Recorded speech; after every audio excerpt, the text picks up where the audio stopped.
ዛሬ ቅንቦ ወይም ጦቢያ ስለምትባለው አስገራሚ ተክልና እጽ ላካፍላችሁ ወደድኩ።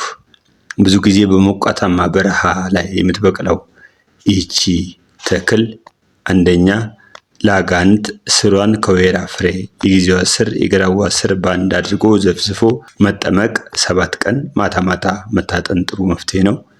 ሁለተኛ ትዳር ለሚገለግላችሁ ስሯን የማይደር ስር የጎበዝ ጠቀስ ስር የሴት ቀስ ስራቸውን ባንድ አድርጋችሁ ማታ ማታ ከከርቤ ጋር ንጹህ ሆኖ መታጠን ለ9 ቀን መታጠን ጠዋት መታጠብ ነው። አስተማማኝ መፍትሄ ትሰጣለች። ሶስተኛ ለኪንታሮት ደሟን በሙዝ አዋህዶ በተከታታይ መቀባት፣ መጠኑ ግን በጣም ጥንቃቄ ይጠይቃል። የሚያውቅ ሰው ቢያማክሩ ጥሩ ነው። አራተኛ ለእንደረቢ መላሻ ስሯን ጠለንጅ፣ አባዛንጣ፣ ፈላጹት ቅጠላቸውን ዘፍዝፎ አሌፋት እየደገሙ መርጨት ይመልሰዋል። የተፈተነ ነው፣ ተጠቀሙበት። በተለይ የጥበብ ባለሙያዎች ይህንን ብታውቁ ብትማሩ በጣም ይጠቅማቸዋል። ሰብስክራይብ ሼር አድርጉ። ኢትዮጵያዊነት ታላቅነት